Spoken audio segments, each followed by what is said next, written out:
Can national security and anti-terror laws override constitutional liberty?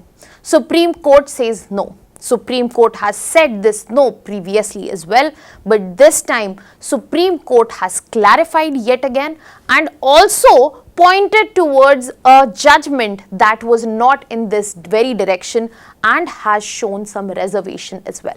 So this shows that what Constitution has laid down for us in terms of fundamental rights cannot be taken away in the name of anti-terror laws, and if there is a need, it needs to be established very well through legislation.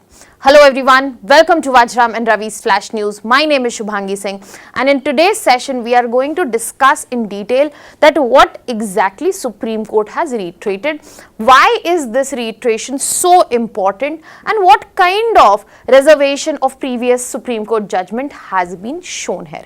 So let us try to understand that what exactly is happening and in what case Supreme Court is doubting its own previous judgment.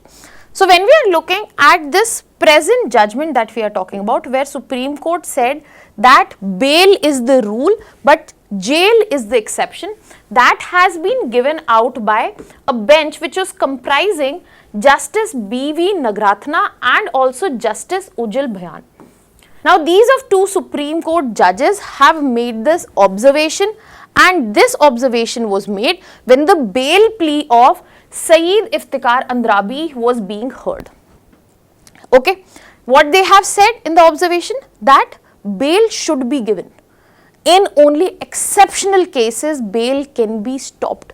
Bail should not be given. If we are putting somebody in custody, that needs to be an exception. At the same time, in this very hearing, Supreme Court also doubted, showed some reservation when the bail plea of Umar Khalid was being heard and it was denied.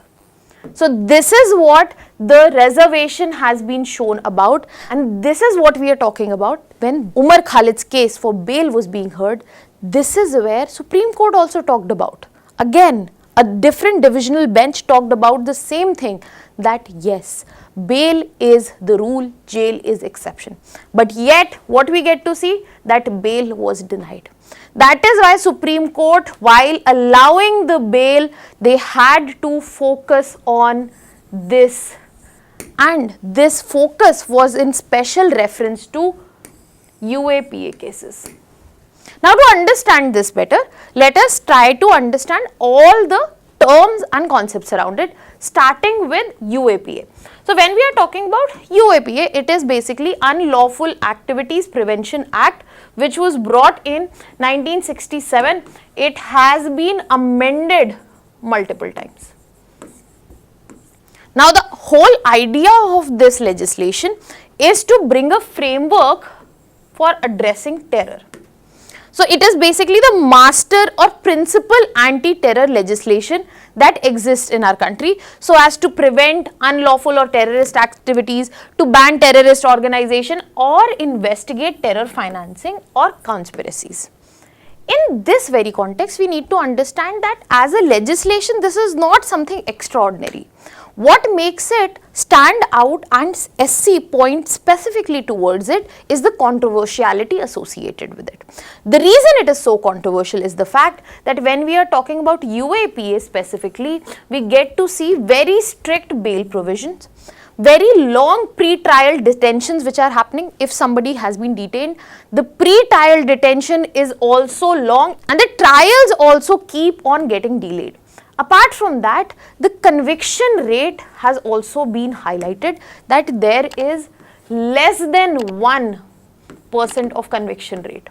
So even if you are detaining somebody based on suspect, somebody who is expected that he might or she might do something, in that context also, this conviction rate shows otherwise. Now the controversiality also emerges from a very important provision, that is section 43D5 of UAPA.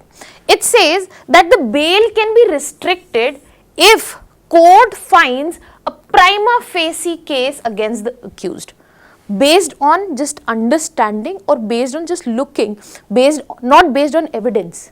If there is a basic understanding that the person might be accused, then the bail might be denied. And that is why we have to understand that if initial evidence points in this direction, the bail becomes something very difficult to avail, especially in UAPA cases. And that is why Supreme Court has been very clear, very vocal about that how these cases need to be handled, because a major debate arises right here that if a legislation such as this, can this override the constitutional liberties that have been given, the fundamental rights that have been given to us. Now you might be thinking, which fundamental rights are being violated? Now when we are talking about the fundamental rights, we have to understand the constitution provisions. First one being Article 21, which is a fundamental right, which talks about right to life and personal liberty. It clearly says that no person shall be deprived of life or personal liberty except according to the procedure established by law. So this clearly includes right to fair trial, right to speedy trial, and protection from arbitrary detention. This is not the only fundamental right that we are dealing with. Then we also have Article 22 in front of us, which talks about protection against arrest. Again, a fundamental right, which provides that the person who is being arrested, he should know the grounds of arrest. There is the right to the accused for a proper legal counsel, and the production of the person who has been captured before the magistrate within 24 hours. And this is where, based on these very two fundamental rights, Supreme Court has said their piece that even if UAPA restrictions are present, still then we have to adhere, we have to give space for Article 21 and 22. And we have to ensure that to bring in the constitutional liberty that has been talked about. So in this context, now we have understood UAPA, we have understood that which are the constitutional liberties that are being violated if bail is denied in these contexts. Now this is where we will move to understand that what are the key highlights and the key observations made by the court. First thing Supreme Court has said that constitutional rights are supreme.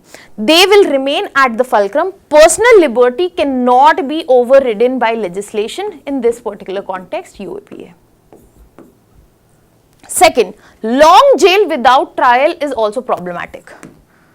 Now, Supreme Court is saying if you are keeping the person in jail, you are not giving them bail, and the trial is not happening, based on prima facie evidence, for how long we will assume that he is accused?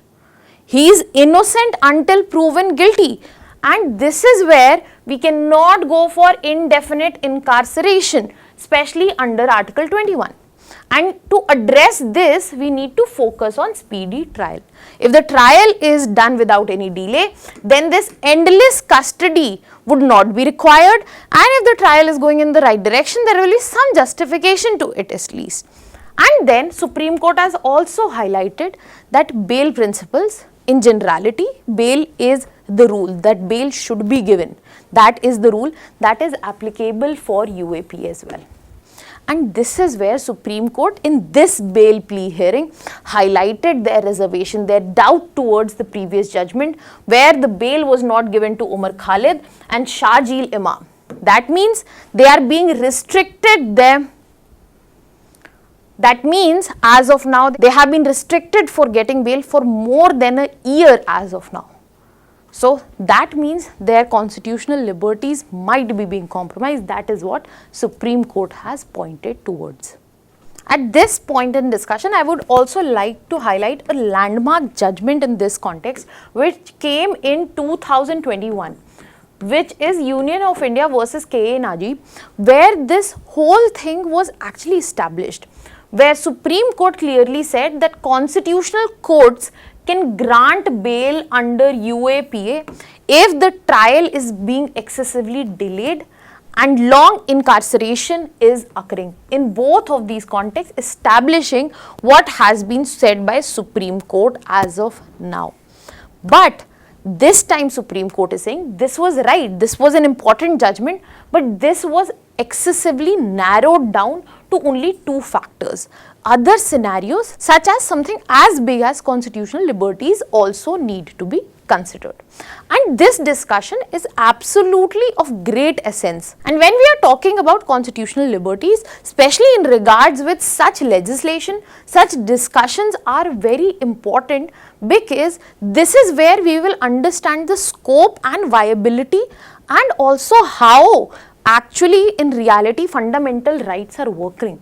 If they are not being given to us, then what is the judicial oversight, and most importantly, where does the constitutional morality lies? This also draws a very important balance between national security and civil liberties, because this is the main debate, that should we focus on national security or should we focus on the liberty. So if Supreme Court is actually able to open up the scope, highlight what should be the basis, understand and make it understand better, this will bring a lot of clarity, and most importantly the balance between security and liberty, especially in democratic societies. What are your thoughts on this? Let me know in the comment section. I'll be leaving you here with the prelims practice question. Let me know the answer to this in the comment section. I'll be waiting for your answers. That was all. Thank you so much.